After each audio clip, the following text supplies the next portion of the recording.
Ako si Anjo, 14 na taong gulang at lumaki sa isang maliit na baryo sa Laguna. Kasama ko ang pinsan kong si Marco. Siya ang aking matalik na kaibigan at halos kapatid na. Isang araw, habang naglalaro kami sa likod ng lumang bahay ng aming lolo't lola, may natuklasan kaming kahon. Luma na ito at tila makakapal na alikabok ang umiipon sa paligid nito. Nagtaka kami kung ano ang laman nito kaya't hindi na namin napigilang buksan. Sa loob ng kahon, nakakita kami ng mga lumang litrato, mga larawan ng aming pamilya noong kabataan pa nila. Natuwa kami sa una, nakakatawang tingnan ang aming mga magulang sa mga kakaibang kasuotan noong kanilang kapanahunan. Ngunit may isang larawan na nakaagaw sa aming pansin. Isa itong larawan ng 3 bata, ngunit isa sa kanila ay hindi namin kilala. Alam naming hindi ito bahagi ng aming pamilya. Anjo, sino kaya ito? Tanong ni Marco habang nakatingin siya sa larawan. Hindi ko pa ito nakikita sa mga album natin. Napansin kong may nakasulat sa likod ng larawan. Kailan ko makikita ang mga kaibigan ko muli? Ang tanong na iyon ay tila bumangon mula sa kawalan at yumakap sa amin ng isang malamig na pakiramdam.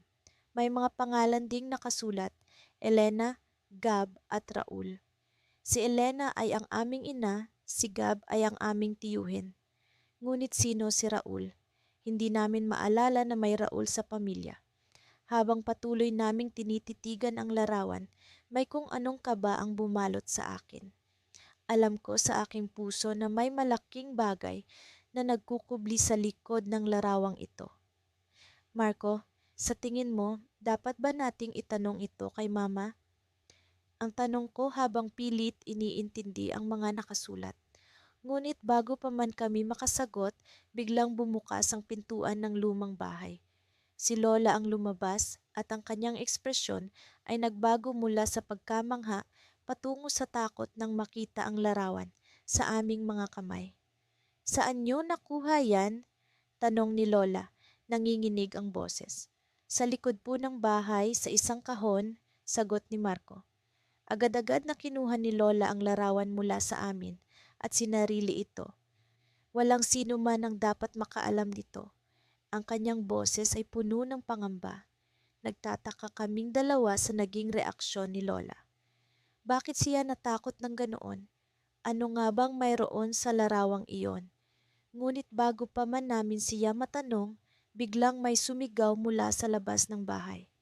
Isa itong boses ng isang lalaki, malalim at puno ng galit. Alam kong may alam kayo.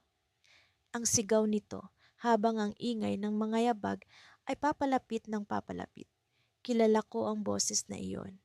Si Tito Gab, nagsimula akong kabahan. Alam kong may nangyayari, isang bagay na hindi namin maintindihan. Ang mga mata ni Marco ay nag-uumapaw ng takot at pagkalito, habang nagpalitan kami ng tingin na tila nagkakaintindihan kahit walang salita. Nang pumasok si Tito Gab, kitang-kita ko ang matinding galit sa kanyang mukha.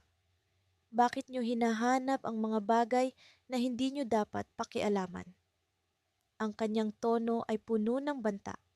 Nakatitig lamang kami kay Tito Gab, hindi alam kung ano ang susunod naming gagawin. Ang buong paligid ay tila tumigil sa paggalaw, habang ang aming mga puso ay bumibilis ang pagtibok. May mga tanong sa aming isipan na patuloy na lumalalim at ang malamig na hangin ng misteryo ay unti-unting bumabalot sa aming pagkatao. Hindi namin alam kung paano kami makakawala sa sitwasyong ito. Sa aming murang edad, ngayon pa lang namin naramdaman ang tunay na bigat ng isang lihim na matagal nang nakabaon. At sa sandaling iyon, alam kong hindi na kami makakabalik pa sa dati naming buhay.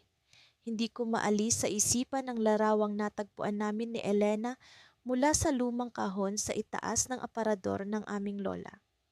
Isang larawan ng kaibigan naming si Tomas na tila may hawak na bagay na di namin maaninag. Sa kabila ng kasiyahan sa kanyang mga mata, may napansin kaming kakaiba sa likuran, isang anino na hindi namin kilala. Sa tingin mo, ano kaya ang ibig sabihin nito? Tanong ni Elena habang naglalakad kami papunta sa bahay ni na Thomas. Sa kabila ng excitement, naroon ang kaba sa aming mga dibdib. Makalipas ang ilang taon simula nang mawala si Tomas, parang bumalik lahat ng alaala at tanong na hindi nasagot. Hindi ko rin alam, Elena. Pero sigurado akong may koneksyon ito sa biglaang pagkawala niya. Sagot ko. Malabo ang larawan. Ngunit sapat na ito para magbigay sa amin ng pag-asa na mahanap ang katotohanan. Sa kabila ng takot, alam naming kailangan naming ipagpatuloy ang pagsusuri. Pagdating namin sa bahay ni na Thomas, sinalubong kami ng kanyang kapatid na si Marco. Kitang-kita ang lungkot sa kanyang mga mata tuwing may nababanggit tungkol sa kanyang kuya. Ano ang kailangan ninyo? Tanong niya. May bahid ng pag-aalinlangan. Marco, may nakita kaming lumang larawan ni Thomas. Baka makatulong ito sa pag-unawa sa nangyari sa kanya. Sabi ko, sabay abot ng larawan. Tinitigan ni Marco ang larawan, tila may hinahanap na sagot sa bawat detalye. Parang nakita ko na ito dati. Bulong niya, may halong pag-iisip. Nasa likod ng bahay ang lugar na ito. Pwede kayong maghanap doon. Habang naglalakad kami papunta sa likod ng bahay, ramdam ko ang malamig na hangin na tila bumabalot sa aming paligid. Sa kabila ng liwanag ng araw, may kakaibang pakiramdam na pumipigil sa amin. Nang makarating sa likod ng bahay, isang lumang puno ang agad na umagaw ng aming pansin. Ito ang puno na nasa likuran ng larawan. Dito nga iyon kuha, sabi ni Elena. Bigla, may narinig kaming kaluskos mula sa likod ng puno. Pareho kaming napatingin, hinahanap ang pinagmulan ng ingay. Nang biglang may lumabas na isang pusa, napabuntong hininga kami sa gulat. Akala ko kung ano na iyon, tawa ni Elena, ngunit alam kong pareho kaming hindi pa rin mapakali. May kakaibang nararamdaman kami sa lugar na iyon na tila may gustong ipahiwatig. Nagpatuloy kami sa pagsisiyasat, hinahanap ang anumang palatandaan. Sa gilid ng puno, napansin ko ang isang bahagi ng lupa na tila bagong hukay. Elena, tingnan mo ito, sabi ko, sabay turo sa lupa.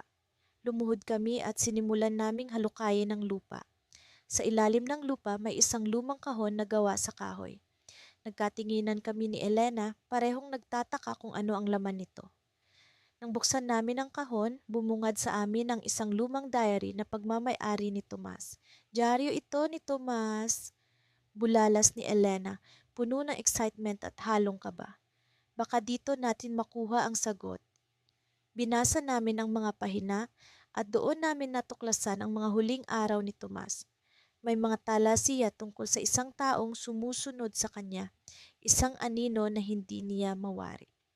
Sa bawat pahina, naroon ang takot at pag-aalala ni Tomas sa kanyang kaligtasan. Hanggang sa huling pahina kung saan nakasulat ang isang mensahe. Kung sino man ang makahanap nito, hanapin ninyo ang lihim sa ilalim ng puno. Napatingin kami ni Elena sa puno na nasa harapan namin. Walang ibang puno sa paligid. Ito na iyon, Elena. Ito ang puno, sabi ko. Ngunit ano ang tinutukoy ni Thomas na lihim sa ilalim ng puno? Nagpatuloy kami sa paghuhukay, mas lalong lumalim ang paghalukay namin. Hanggang sa maramdaman namin ang isang bagay sa ilalim ng lupa. Isa pang kahon, mas lumang tingnan kaysa sa nauna. Nanginginig ang kamay ko habang binubuksan ito, palibhasa'y hindi ko alam kung ano ang laman. Sa loob ng kahon, may isang maliit na keychain na may hugis ng puso at sa loob nito may nakasulat na pangalan. Marco. Napatingin kami ni Elena sa isa't isa, sabay lingon kay Marco na nasa likuran pala namin. Akala ko hindi ninyo ito mahahanap, sabi ni Marco. May halong pag-aalala at takot sa kanyang mga mata. May mga bagay na hindi ninyo dapat malaman. Tila bumagsak ang mundo namin sa revelasyong iyon. Paano nauugnay si Marco sa pagkawala ni Tomas? Ano ang koneksyon ng keychain na ito sa lahat ng nangyari? Hindi namin alam kung ano ang magiging hakbang namin pagkatapos nito. Ngunit isang bagay ang sigurado, may lihim na bumabalot sa amin.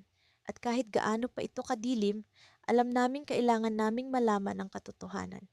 Ngunit sa bawat pag-usad, tila may mga tanong na mas mahirap sagutin kaysa dati.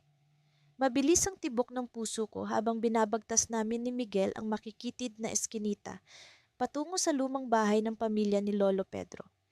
Hindi ko alam kung ito ba'y dahil sa kaba o sa kasabikang maungkat ang lihim na bumabalot sa larawan ni Thomas, ang kaibigan naming matagal nang nawala.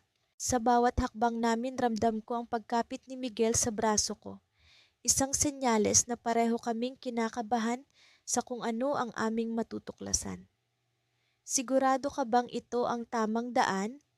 Tanong ni Miguel, pilit na sinusuri ang lumang mapa na hawak-hawak niya. Hindi ko maialis ang tingin ko sa lumang papel na tila ba'y isang patunay ng mga lumipas na panahon ng kasaysayan. Oo, Miguel, sagot ko, kahit hindi ako ganap na sigurado. Ito ang sinasabi sa akin ni Lolo Pedro noong huli kaming nag-usap tungkol sa bahay nila. Malapit na tayo. Sa wakas, narating namin ang harapan ng lumang bahay. Ito'y may kalumaan na. May mga bakas ng panahon sa bawat haligi at bubong. Ang mga bintanay, tila ba'y mga mata ng nakaraan na nakamasid sa amin, nag-aabang sa aming pagdating. Sa kabila ng pagkasira nito, may kakaibang enerhiya ang bahay na tila ba nag-uudyok sa aming pumasok. Habang binubuksan ko ang pinto, naramdaman ko ang malamig na hangin na bumalot sa amin, na para bang isang babala. Ngunit hindi kami natinag. Alam namin ni Miguel na ang sagot sa aming mga tanong ay matatagpuan sa loob. Naglakbay kami sa loob ng bahay, tahimik na nagmamasid sa bawat sulok, bawat gamit. Sa pagdaan namin sa mga lumang larawan na nakasabit sa dingding, naalala ko ang mga kwento ni Lolo Pedro tungkol sa kanilang pamilya at sa kanilang pagkakaibigan ni Thomas. Ang mga alaalang ito'y parang mga anino na humihila sa amin palapit sa lihim ng larawan. Puntahan natin ang lumang silid-aklatan, mungkahi ko kay Miguel na agad namang sinang-ayunan. Ang silid-aklatan ng posibleng taguan ng mga lihim ng nakaraan, lalo na't madalas itong pagtaguan ni Thomas noong bata pa siya. Pagpasok namin sa silid, agad kong napansin ang isang lumang kabinet sa sulok. May kakaibang pakiramdam akong nagtulak sa akin na buksan ito. Habang inaabot ko ang doorknob, naramdaman ko ang panginginig sa aking mga kamay, ngunit pinilit kong maging matatag.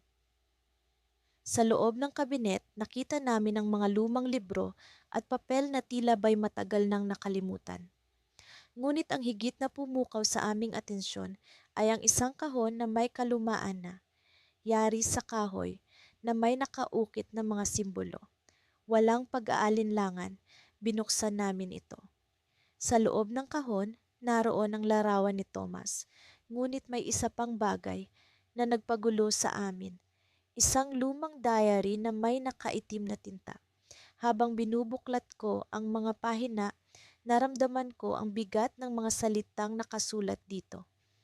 Ang mga salaysay ni Thomas ay hindi lamang ang tungkol sa kanilang pagkakaibigan, kundi pati na rin sa mga lihim na hindi namin inaasahang matutuklasan. Nakakakilabot ito, bulong ni Miguel habang binabasa ang ilang bahagi ng diary. Mukhang may tinatago si Tomas na hindi natin alam. Sa bawat pahina, unti-unti naming nabubuo ang larawan ng tunay na sitwasyon ni Tomas bago siya nawala. Ang kanyang mga karanasan, ang mga takot na bumabalot sa kanya, at ang misteryosong pagkatao na tila ba'y pilit niyang itinatago. Sa huling bahagi ng diary, may isang mensahe na nagpaiyak sa akin. Kung nababasa mo ito, kaibigan, nangangahulugan ito na mas malaki ang tiwala ko sa iyo kaysa sa sarili ko. Hindi ko alam kung anong mangyayari, ngunit sana'y maunawaan mo. Napalunok ako. Ang damdamin ni Thomas ay nag-iwan ng matinding marka sa aming mga puso. Hindi lamang ito isang larawan, ito'y kwento ng isang kaibigan na pilit na lumalaban sa mga anino ng kanyang nakaraan. Ngunit sa kalagitnaan ng aming pagninilay, isang ingay mula sa labas ng silid ang gumulantang sa amin. Ang tunog ng mga yapak ay papalapit Tila ba'y may ibang presensya sa bahay. Nagkatinginan kami ni Miguel, puno ng takot ang aming mga mata. Sino ang nasa labas at ano ang kanilang pakay? Biglang bumukas ang pinto ng silid-aklatan at sa aming harapan, isang matandang lalaki na may hawak na lampara ang nakatayo. Ang kanyang mga matay puno ng lungkot na para bang alam niya ang aming natuklasan. Alam ko ang inyong hinahanap, wika niya, boses na puno ng misteryo. Ngunit hindi ito ang inaakala ninyo. Bago pa kami makapagsalita, nagpatuloy siya. Ang larawan at ang kwento ni Tomas ay bahagi lamang ng mas malalim na lihim. At kung nais ninyong malaman ang buong katotohanan, kailangan ninyong magtiwala sa akin. Napatingin kami ni Miguel sa isa't isa, hindi alam kung ano ang aming gagawin. Ngunit alam namin na ang hakbang na ito'y magdadala sa amin sa isang landas na puno ng hiwaga at mga pagsubok. At sa puntong iyon, alam namin na wala ng atrasan. Malamig ang hangin ng gabing iyon, tila may kaakibat na misteryo ang bawat paghihip. Nasa loob kami ng lumang bahay ni Lola kung saan ang mga alaalang nakatago ay unti-unting naglalabasan. Ako si Miguel, 14 na taong gulang, at kasama ko ang pinsan kong si Elisa, 1 taon ang tanda sa akin. Matagal na kaming magkalaro at magkasamang naglalakbay sa mundo ng mga lihim at hiwaga. Ngunit ang gabing ito ay hindi namin inaasahan. Nagsimula ang lahat nang magdesisyon kaming maghalungkat sa lumang baul ni Lola na matagal nang nakalagay sa kanyang kwarto. Naisip naming baka may mga lumang larawan doon na magpapakita ng kasaysayan ng aming pamilya. Sa bawat pag-aangat ng mga lumang damit at gamit, nararamdaman namin ang paggapang ng kakaibang kilabot sa aming balat. Hanggang sa may naramdaman si Elisa na matigas na bagay sa ilalim ng mga lumang tela. Miguel, tingnan mo ito, bulalas ni Elisa habang unti-unti niyang hinuhugot ang isang lumang kahon na tila gawa sa kahoy. May mga ukit ito na hindi namin maintindihan, mga simbolo na tila galing sa ibang panahon. Nang buksan namin ang kahon, napanganga kami sa nakita. Isang lumang larawan, sepia ang kulay, ang nasa loob. Sa likod nito may nakasulat na pangalan, Lucas. Napansin namin ang kakaibang ekspresyon sa mukha ng batang lalaki sa larawan. Tila may sinasabing hindi namin marinig. Ngunit ang mas nakakagulat ay ang pagkakatulad ng mukha nito sa aming kaibigan na matagal nang nawala, si Lucas. Bigla kong naalala ang mga araw na magkasama kami, ang kanyang mga ngiti, ang kanyang mga kwento. Paano naging posible ito? Hindi ba dapat ang larawan ay mula sa nakaraan, samantalang si Lucas ay kamakailan lamang nawala? Elisa, sa tingin mo ba siya nga? Tanong ko, hindi makapaniwala. Tumango si Elisa, baka sa mukha ang pagtataka at takot. Alam naming may kakaiba sa larawang ito, isang lihim na tila pilit na isinisigaw sa amin. Habang hinahaplos namin ang larawan, biglang umihip ang hangin sa loob ng kwarto, kasabay ng pag-alog ng ilaw sa kisame. Naramdaman namin ang presensya ng isang bagay na hindi namin maipaliwanag, tila may gustong iparating sa amin. Sa likod ng larawan, may nakasulat na hindi namin agad napansin. Ang mga mata ng nakaraan ay hindi natutulog. Bulong ni Elisa habang binabasa ang sulat. Napalunok ako, naramdaman ang bigat ng mga salita. Ano ang ibig sabihin nito? Nagdesisyon kaming ipakita ang larawan kay Lola, umaasang may sagot siya sa mga tanong namin. Ngunit bago pa man kami makalabas ng kwarto, may narinig kaming kaluskos mula sa ibaba ng hagdanan. Parang may taong gumagalaw sa dilim.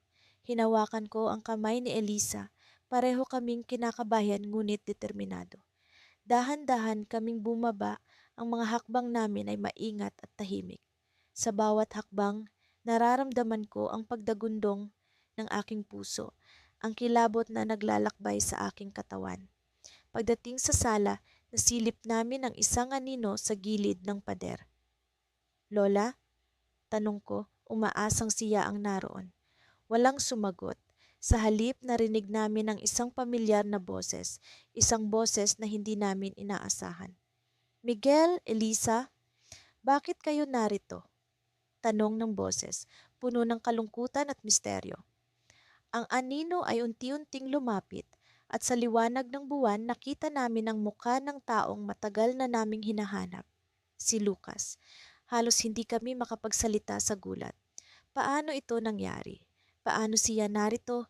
Parang gusto kong yakapin siya, tanungin kung saan siya nagpunta, ngunit may bahagi ng aking isipan ang nagsasabing hindi ito tama. Lucas, ano ang nangyari? Tanong ni Elisa. Boses niya ay panginginig. Ngunit bago pa man makasagot si Lucas, bigla siyang nawala, parang usok na naglaho sa hangin. Iniwan kami ng maraming tanong, mga tanong na tila walang kasagutan. Miguel, ano ang gagawin natin? Tanong ni Elisa. Ang tingin niya ay puno ng pag-aalala. Hinawakan ko ang larawan sa aking kamay, ang larawan na tila puno ng hiwaga. Hindi ko alam, Elisa, pero kailangan nating malaman ang katotohanan. Sagot ko, puno ng determinasyon. Alam ko na ang gabing ito ay simula lamang ng mas malalim na paglalakbay sa mundo ng mga misteryo at lihim. Ngunit ang tanong ay, handa ba kaming harapin ang katotohanan kahit ano pa man ang kahihinatnan? Sa paglabas namin ng kwarto, naramdaman kong may sumusunod sa amin. Ang malamig na hangin ay tila may daladalang mensahe, isang babala na ang lahat ng ito ay hindi pa tapos.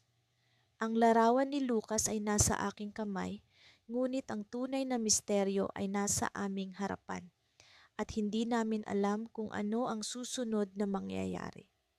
Sa ilalim ng mga lumang kahoy na sahig ng aming lumang bahay, natagpuan namin ni Lisa ang isang kahon na tila matagal nang itinago.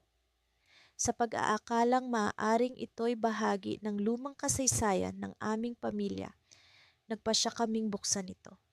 Sa loob ay may mga lumang litrato, mga papeles at isang maliit na tala. Ngunit ang pinakanakapukaw ng aming atensyon ay ang isang larawan na naglalaman ng mukha ng aming matagal nang nawawalang kaibigan, si Marco. Hindi namin maintindihan kung paano ito napunta dito. Ang huling balita namin tungkol kay Marco ay noong bigla siyang naglaho, isang tag-init habang kami naglalaro sa tabing ilog. Hanggang ngayon, palaisipan pa rin sa aming lahat kung ano ang nangyari sa kanya.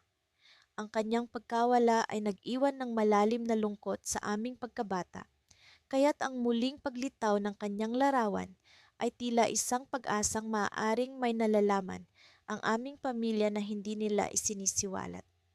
Lisa, tingnan mo ito, wika ko habang nanginginig ang kamay sa paghawak sa larawan. Bakit may larawan si Marco dito? Hindi ba't sa kanya ito?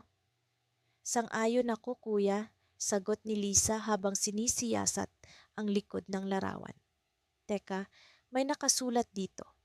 Napabuntong hininga kami ng sabay nang makita ang mahahabang linya ng mga titik na tila isinulat ng nagmamadali. Sa ilalim ng ilog, ito lamang ang nakasulat, ngunit sapat na ito upang magbigay ng takot at pagkamangha sa amin. Ano ang ibig sabihin ng mga salitang ito? Bakit sa ilalim ng ilog? Agad naming naisip ang ilog kung saan huling nakita si Marco.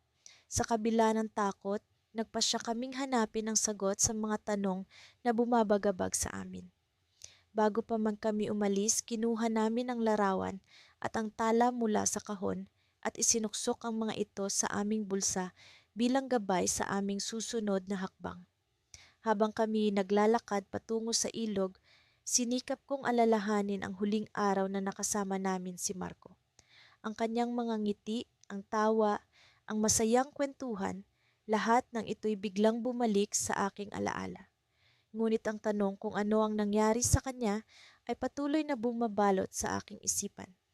Pagdating sa tabing ilog, hindi ko maiwasang makaramdam ng kakaibang takot.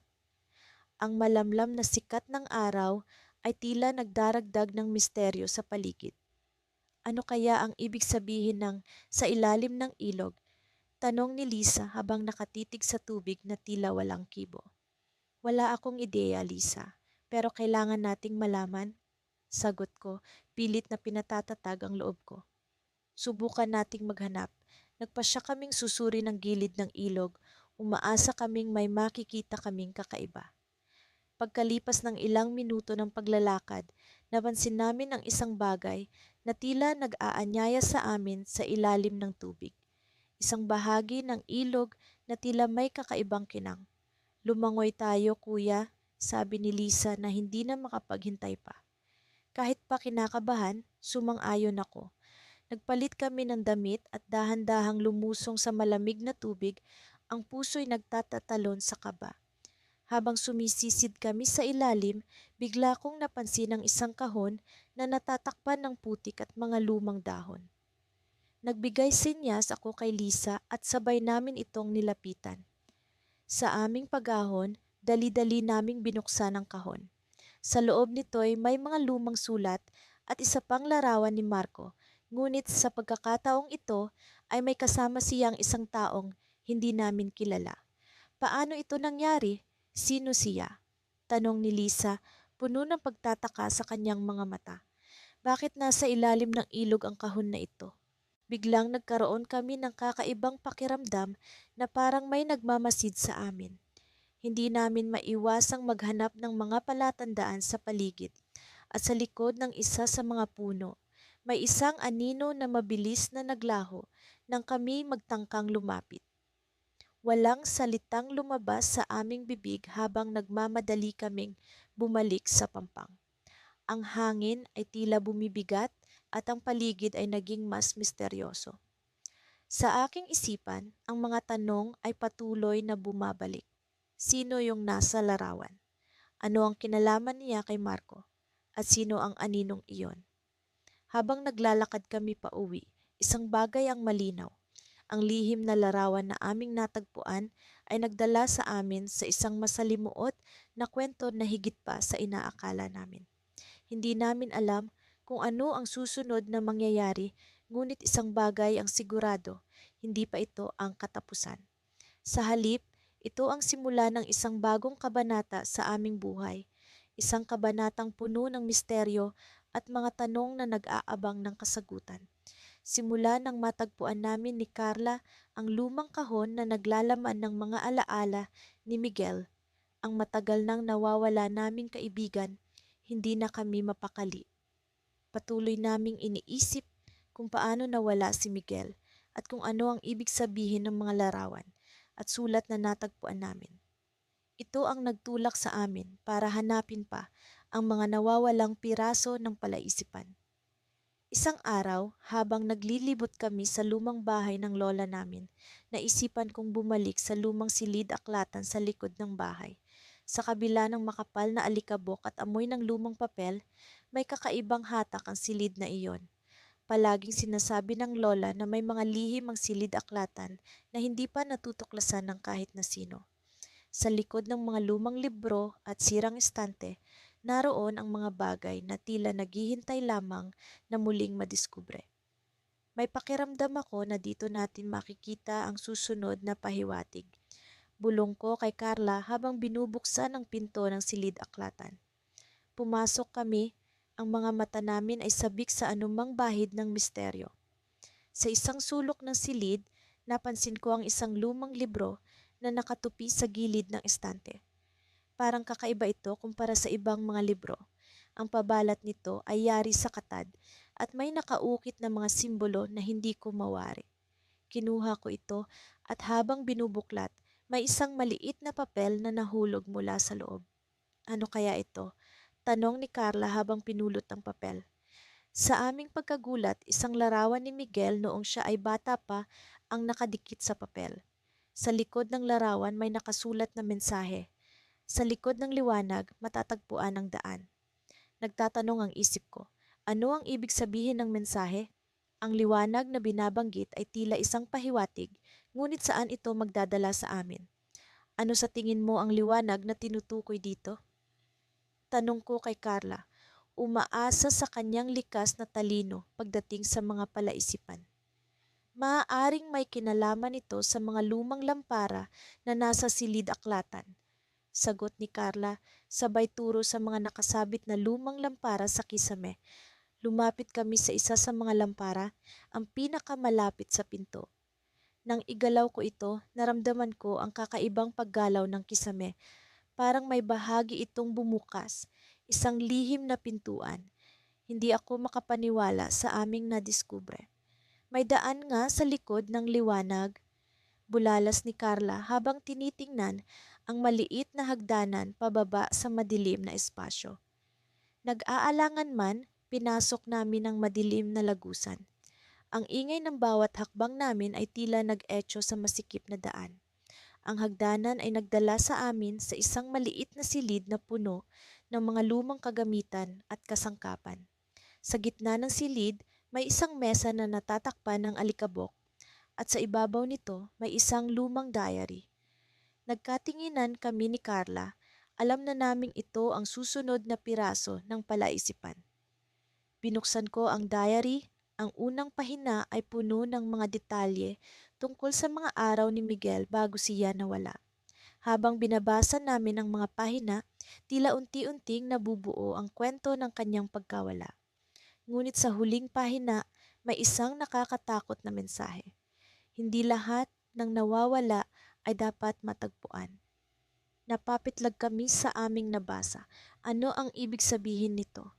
Bakit may ganitong mensahe sa diary ni Miguel? Parang may babala ito na hindi dapat naming ipagpatuloy ang paghahanap. Habang nagmumuni-muni, biglang may narinig kaming ingay mula sa itaas. Parang may bumukas na pinto at mga yabag na papalapit sa hagdanan. Sino kaya ang paparating? Ang puso ko ay bumilis ang tibok, parang may paparating na panganib. Sino yan? Tanong ni Carla, nanginginig ang tinig. Ngunit bago pa namin malaman ang sagot, bigla kaming nakaramdam ng malamig na hangin na tila lumukob sa buong silid. Ang mga ilaw ay kumislap at ang larawan ni Miguel na nasa diary ay biglang umilaw, na para bang may sariling buhay. Hindi tayo nag-iisa. Bulong ko. Ang takot ay bumabalot sa buong katawan ko. Sa bawat kisap ng ilaw, unti-unti kong nararamdaman ang presensya ng isang bagay o isang tao na matagal na naming hinahanap. At sa isang iglap, ang larawan ni Miguel ay nagbago. Ang larawan na dati ay isang simpleng nangiti, ngayon ay tila nagbabala. Sa likod ng kanyang mga mata, may nakatagong mensahe na nagbigay ng kaba sa aming damdamin. Ano ang susunod na hakbang? Tanong ni Carla, ngunit bago pa man ako makasagot, narinig namin ang isang pamilyar na boses mula sa likuran. Matagal ko na kayong hinihintay. Napalingon kami at ang aming mga mata ay napako sa isang anino na parang hindi kapanipaniwala, si Miguel. Ngunit bakit siya narito? Paano siya naging bahagi ng silid na ito? Ang mga tanong ay bumuhos at sa napakaikling sandali, alam namin na ang aming paghahanap ay mas malalim pa kaysa sa inaakala namin. Ang takot at pag-aasam ay sabay na bumalot sa amin. Sa likod ng liwanag, tila may daan nga patungo sa lihim na matagal nang nakatago. Ngunit sapat ba ang aming tapang upang ipagpatuloy ang paglalakbay? Pagkatapos ng ilang linggong pag-iwas sa paksa ng larawan, nagpasya kaming bumalik sa lumang bahay ng aming mga lola. Ang bahay na iyon ay naging tahanan ng maraming alaala at ngayon ay tila puno ng mga tanong na tila walang kasagutan. Hindi kami mapakali, parang may mga aninong nagkukubli sa bawat sulok ng lumang tahanan na iyon. Nang dumating kami, sinalubong kami ng malamig na hangin na tila bumabalot sa buong paligid. Ang mga dahon ng puno ay humuhuni sa labas habang kami ay pumasok sa loob. Ang bahay ay may kakaibang katahimikan na tila may mga matang nagmamasid. Naglakad kami patungo sa lumang sala na kung saan namin unang natagpuan ang lihim na larawan ni Miguel, ang kaibigan namin na matagal nang nawala. Si Miguel ay isang tapat na kaibigan. Kasama namin siya sa bawat laro, sa bawat tawanan, at sa bawat paglalakbay. Ngunit isang araw bigla na lang siyang naglaho. Walang sino man ang nakakaalam kung saan siya nagpunta at kung ano ang nangyari sa kanya. Ang kanyang pagkawala ay nag-iwan ng malaking puwang sa aming mga buhay. At ang larawan na natagpuan namin ay tila nagbigay ng pag-asa na baka may sagot sa likod ng misteryo ng kanyang pagkawala. Habang iniisa-isa namin ang mga larawan sa lumang album, napansin namin ang kakaibang pattern. Sa bawat larawan, may nakatagong simbolo na hindi namin dating napansin. Isang maliit na bituin na laging naroon sa isang sulok. Nang suriin namin ang larawan ni Miguel, nakita namin ang parehong bituin sa likod ng kanyang balikat. Tila isang palatandaan na may mahalaga itong ibig sabihin.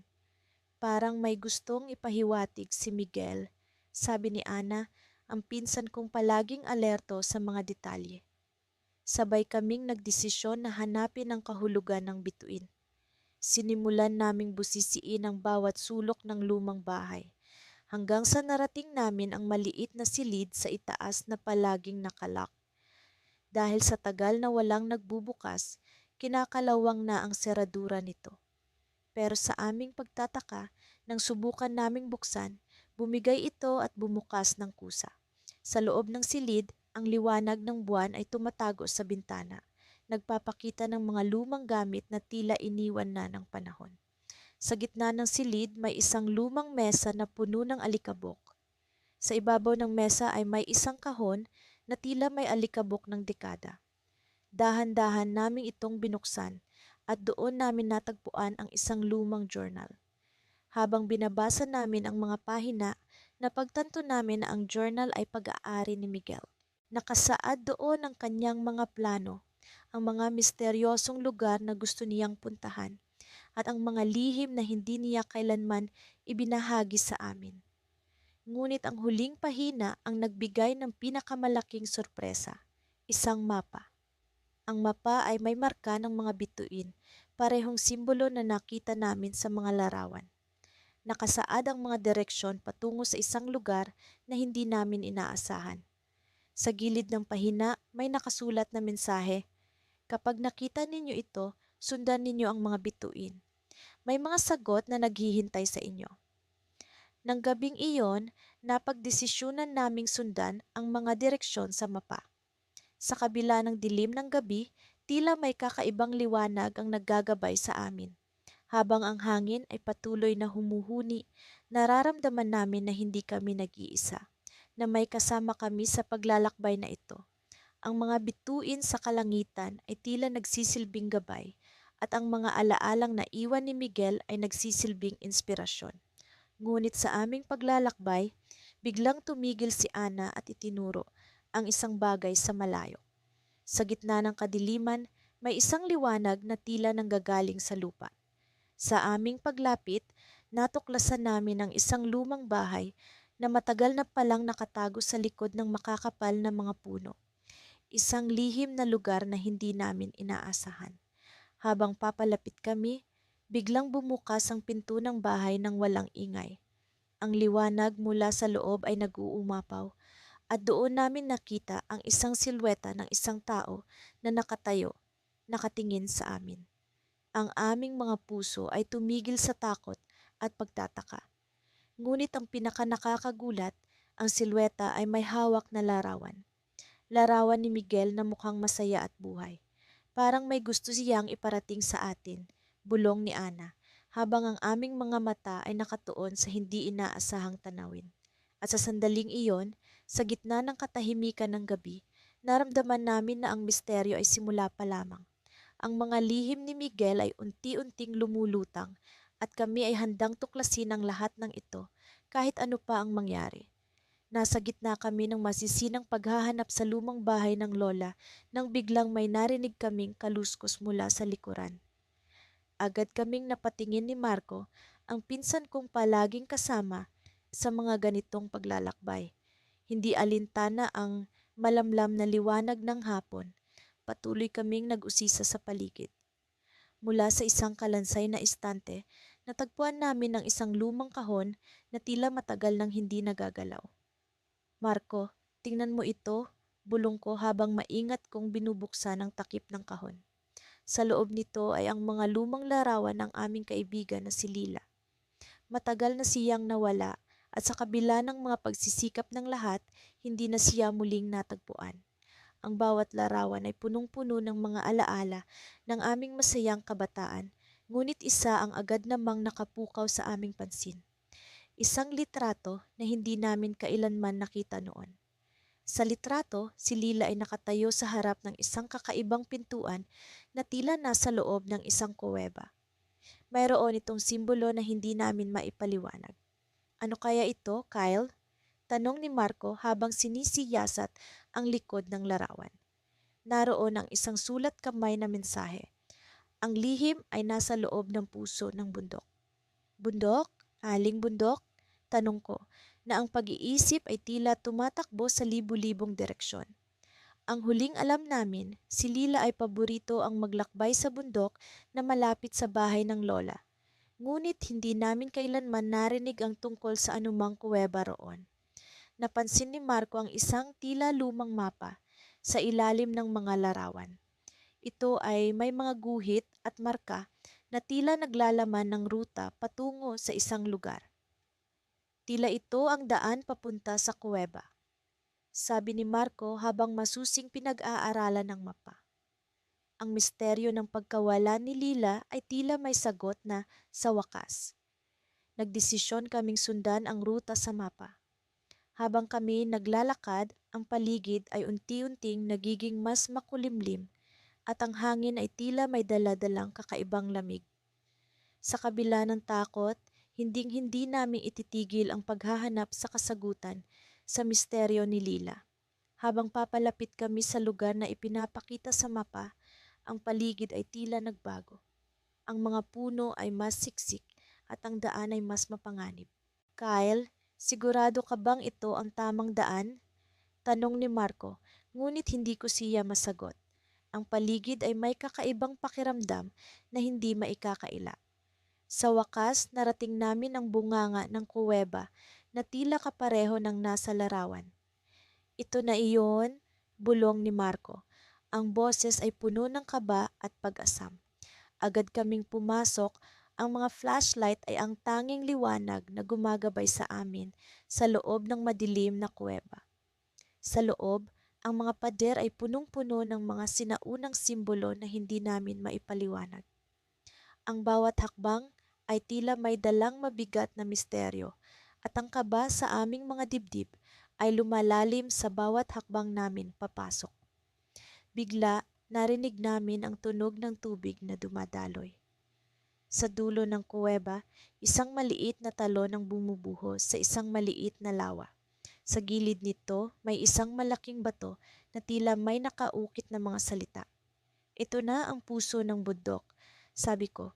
Ang boses ko'y halos pabulong sa takot na hindi ko maipaliwanag. Sa ilalim ng bato, may isang maliit na kahon na halos natatakpan na ng lumot. Nang binuksan namin ito, natagpuan namin ang mga lumang pahina ng isang journal. Sa loob nito, nakasulat ang mga huling alaala ni Lila, pati na rin ang kanyang mga plano na tila hindi natuloy. Ang mga pahina ay punong-puno ng mga misteryo at mga sikreto na hindi namin kailanman inakala. Ngunit sa huling pahina, may isang mensahe na tila para sa amin. Kung natagpuan ninyo ito, ang lihim na ito ay hindi lamang tungkol sa akin. Ito ay tungkol sa ating lahat. Hindi ko ito sinasadya, ngunit alam kong darating kayo dito. Mag-ingat sa inyong susunod na hakbang. Nagtataka kami ni Marco kung ano ang ibig sabihin ng huling mensahe ni Lila. Bakit niya sinabi na mag-ingat kami? Ano pa kaya ang lihim na hindi namin alam? Ang kaba ay tila nagpalala ng lamig sa paligid at ang pag-iisip na may mas malaki pa kaming matutuklasan ay nag-iwan sa amin ng isang tanong na hindi namin kayang sagutin. Habang naglalakad kami palabas ng kuweba, ang aming mga isip ay abala sa pag-iisip kung ano ang susunod na gagawin. Ang mga sagot ay tila nasa harapan na namin, ngunit may isang bagay na hindi namin maalis sa aming isipan. Ang huling babala ni Lila. Sa likod ng mga puno, may narinig kaming muling kaluskos. Ngunit sa pagkakataong ito, hindi na kami nag-aksaya ng panahon upang tingnan. Ang takot ay mabilis na bumalot sa amin at ang tanong na sino ang naroroon ay nanatiling misteryo. Ito ba ang lihim na nais iparating ni Lila o may iba pang nakatago sa likod ng kanyang mga huling salita? Ang paglalakbay namin ni Carla patungo sa bahay ng aming lola ay tila isang paglusong sa nakaraan. Hindi ko maiwasang mag-isip kung paano nag-umpisa ang lahat ng ito. Ang lihim na larawan na natagpuan namin sa lumang baul sa atik. Sino ba talaga si Miguel, ang kaibigan ni Lola na matagal nang nawala? Bakit may kung anong kalungkutan sa kanyang mga mata sa larawan? Napuno ng katahimikan ang loob ng sasakyan habang binabaybay namin ang makipot na daan papunta sa bahay. Minsan, binabasag ni Carla ang katahimikan sa pamamagitan ng mga tanong na tila wala ring konkretong sagot. Bakit kaya hindi natin siya kilala? Tanong niya minsan, ang mga mata nakatuon sa daan. Wala akong ideya, sagot ko. Pero sigurado akong may dahilan kung bakit hindi siya naikwento ni Lola sa atin. Nagtaka kami kung bakit sa lahat ng mga kwento ng aming lola ay tila hindi napasama si Miguel. Pagdating namin sa bahay, agad kaming sinalubong ng mga alaala. Ang mga pader nitong yari sa kahoy ay tila puno ng mga kwento at mga lihim. Ang amoy ng lumang kahoy at ang malamig na hangin ay tila bumabalot sa amin. Tumungo kami sa sala kung saan madalas kaming maglaro noong bata pa kami. Naroon si Lola, nakaupo sa kanyang paboritong silya, nakatingin sa malayo na parang may iniisip na malalim. Lola, may gusto po kaming itanong. Simula ni Carla, ang boses niya puno ng pag-aalinlangan. Ngumiti si Lola ngunit may bahid ng kalungkutan ng kanyang mga mata. Ano iyon mga apo? Inilabas ni Carla ang larawan mula sa kanyang bulsa at iniabot ito kay Lola. Kitang-kita ang gulat sa kanyang muka nang makita ito. Saan ninyo ito nakuha? Tanong ni Lola, ang tinig niya nanginginig. Sa atik po, sa loob ng lumang baul, sagot ko. Sino po siya, Lola?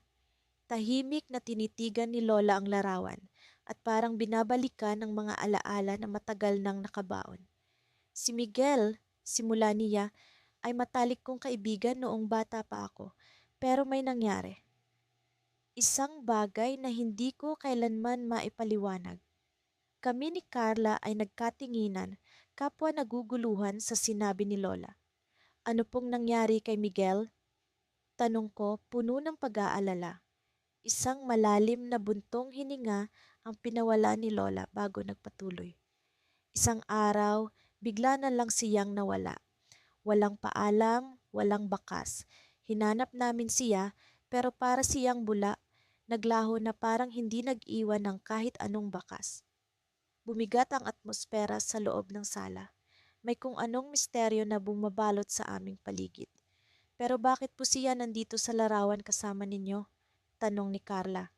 Isa iyon sa mga huling beses na nagkita kami, sagot ni Lola. Ang tinig niya puno ng lungkot. At sa larawang iyan, may iniwan siyang mensahe. Isang huling mensahe na hindi ko lubos na maunawaan. Napaisip kami ni Carla, ano ang maaaring mensahe sa larawang iyon? Ano ang hindi namin alam tungkol kay Miguel? Tingnan ninyo ang likod ng larawan. Bigla ang sabi ni Lola, ang mga mata niya puno ng determinasyon. Agad kaming kumilos, dahan-dahan naming ibinaliktad ang larawan. Doon, nakasulat sa likod ang isang mensahe na tila puno ng pahiwatig. Sa ilalim ng lumang puno, doon mo ako matatagpuan. Nagulat kami ni Carla. Ano ang ibig sabihin ng mensahe? Sa ilalim ng lumang puno, paano namin ito hahanapin? Nagkatinginan kami ni Carla, kapwa puno ng pag-aalinlangan at pagkasabik. Ang mensahe ni Miguel ay tila isang susi sa misteryo ng kanyang pagkawala. At sa ilalim ng lumang puno, maaaring naroon ang kasagutan sa mga tanong na bumabagabag sa aming isipan. Alam ko ang puno na iyon, sabi ni Lola. Ang tinig niya puno ng kumpiyansa. Sa likod ng bahay, malapit sa ilog, matagal na iyon pero baka mayroon pa rin kayong matagpuan. Hindi na kami nag-aksaya ng oras. Agad kaming tumungo sa likod ng bahay. Ang mga puso namin puno ng kaba at pag-asa. Ang lumang puno ay naroon pa rin, matikas na nakatayo sa gitna ng malawak na lupa. Lumapit kami, ang mga mata namin nagmamasid sa paligid. Sa ilalim ng puno may isang bagay na kumikinang. Lumuhod si Carla at hinukay ito mula sa lupa. Isang lumang kahon, puno ng alikabok at tila hindi na binuksan ng matagal na panahon. Anong laman nito? Tanong ni Carla, ang boses niya puno ng pag-aalinlangan. Agad naming binuksan ang kahon at doon natagpuan namin ang isang lumang diary ni Miguel. Ngunit bago pa man namin mabasa ang unang pahina, isang kakaibang tunog ang narinig namin mula sa likod ng puno. Ang mga mata namin ay nagkita, puno ng takot at pag-aalala. Sa mga oras na iyon, alam namin na ang misteryo ni Miguel ay hindi pa tapos at ang susunod na kabanata ay puno ng panganib at hindi inaasahang mga pangyayari. Nang makabalik kami ni Ella sa bahay mula sa paglalakbay sa lumang mansyon, hindi ko pa rin maalis ang larawang iyon sa isip ko. Ang litrato ni Marco na natagpuan namin sa likod ng lumang aparador ay tila isang piraso ng puzzle na matagal na naming hinahanap. Nag-uusap kami ni Ella habang umiinom ng tatsaa sa kusina. Ngunit ang mga mata niya ay lumulutang malayo. Pareho kami nang iniisip. Ano ang ibig sabihin ng larawan? Bakit ito naroon? Rafael, sa tingin mo ba talagang si Marco iyon? Tanong ni Ella habang nilalaro ang tasa ng tsaa sa kanyang mga kamay. Hindi ko alam kung ano ang isasagot. Ang larawang natagpuan namin ay nakakagulat, isang bagay na hindi namin inaasahan. Sa likod nito, may nakasulat na date, October 12, 1998. Sakto sa araw na bigla na lang siyang nawala sa buhay namin. Sa tingin ko, oo, sagot ko, bagaman may pag-aalinlangan pa rin sa boses ko. Pero bakit naroon ang larawan at ano ang kaugnayan nito sa kanyang pagkawala? Nagsimula nang maglaro ang imahinasyon ko. Paano kung may katotohanan sa kwento ng aming mga magulang na si Marco ay lumayo lamang para mag-aral sa ibang lugar? O baka naman may mas malalim na dahilan sa likod ng kanyang pagkawala. Habang nag-uusap kami, biglang tumunog ang telepono. Agad akong tumayo para sagutin ito. Hello? Hello, Rafael? Si Tita Carmen ito, sabi ng boses sa kabilang linya. May kaba sa tono niya na hindi ko maipaliwanag. Pwede ba kayong pumunta dito ni Ella? May kailangan kayong malaman. Nagkatinginan kami ni Ella, parehong naguguluhan ngunit puno ng pag-asa. Sige po, Tita Carmen, pupunta kami. Pagdating namin sa bahay ni Tita Carmen, agad kaming pinatuloy sa loob. Ang bahay niya ay puno ng mga lumang bagay, mga alaala ng nakaraan na mas malalim pa sa isang pamilya. Ano po ang kailangan naming malaman, Tita? Tanong ni Ella, diretso sa punto. Umupo si Tita Carmen sa lumang sofa at ang mga mata niya ay tila puno ng lungkot. May isang bagay na hindi ninyo alam tungkol kay Marco. Simula niya. Ang kwento niya ay parang isang lumang pelikula na unti-unting nagbubukas sa harap namin. Si Marco ay hindi basta nawala para mag-aral. May nangyari sa kanya noong gabing iyon at sa kabila ng lahat, hindi siya umalis ng kusa. Tumigil siya saglit at kami ni Ella ay nakinig ng mabuti. May kinalaman ang lumang mansiyon sa kanyang pagkawala. Sa gabing iyon, may narinig kaming kakaibang ingay mula sa mansiyon, ngunit walang nangahas na mag-imbestiga. Biglang bumilis ang pintig ng puso ko. Lahat ng detalye ay tila nagsisimulang magtagpi-tagpi. Ano pong ibig ninyong sabihin, Tita? Tanong ni Ella na halatang naguguluhan. May lihim na silid sa mansyon. Isang silid na matagal nang nakakandado at tanging si Marco ang may susi. Sagot ni Tita Carmen. Noong gabing iyon, nakita namin siyang pumasok ngunit hindi na siya lumabas. Parang may malamig na hangin na dumaan sa silid. Napatingin ako kay Ella at alam kong pareho kami ng iniisip. Ang larawan ni Marco, ang mansiyon, ang lihim na silid, lahat ng ito ay tila isang bahagi ng misteryo na kailangan naming tuklasin. Kailangan niyo bang makita ang silid na iyon? Dugtong ni Tita Carmen, ang boses niya ay puno ng pag-aalala. Baka doon ninyo matagpuan ang sagot. Nagsimula na kaming magplano para bumalik sa mansiyon. Ang takot ay hindi maikakaila, ngunit ang pagnanasa para sa katotohanan ay mas malakas. Bago kami umalis, binalikan ko ang litrato ni Marco na nasa bulsa ko. Ang kanyang nangiti ay tila may mensaheng hindi ko mawari. Pagdating namin ni Ella sa mansiyon, ang gabi ay tahimik at ang paligid ay halos walang buhay. Naglakad kami papunta sa lugar kung saan naroon ang silid na sinasabi ni Tita Carmen. Nakakandado pa rin ito, ngunit may kakaibang pakiramdam na pumapalibot sa amin. Handa ka na ba, Rafael? Tanong ni Ella, hawak ang kamay ko.